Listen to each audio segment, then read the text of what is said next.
So gradients on text is pretty cool. You can see you get some pretty dramatic effects here.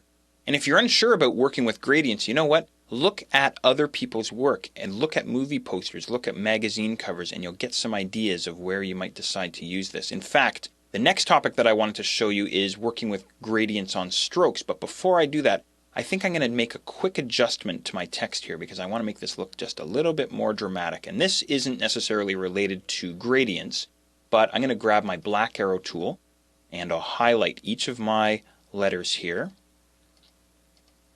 all the way across. I'm just holding down Shift here.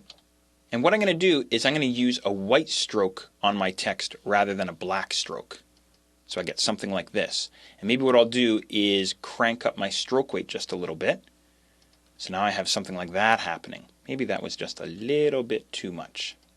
2 points looks pretty darn good. So I'll go and do that very quickly to the top, all the way across here.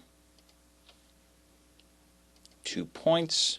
White stroke, and that just helps it to stand out just a little bit more. You can see that looks pretty darn cool.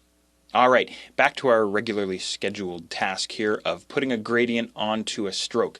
So we have this oval in the background here. This oval has no fill on it. I can tell by looking at the bottom of my toolbox here. It's got this black stroke happening here.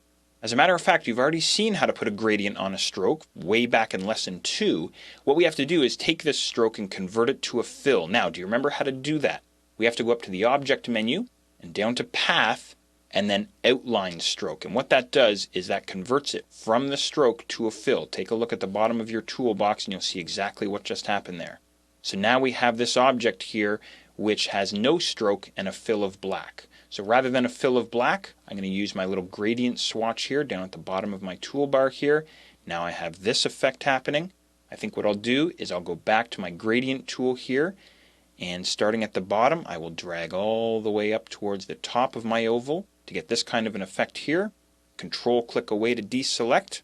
Looks pretty good. The last thing that I'll do here is put a slight black stroke on my oval here.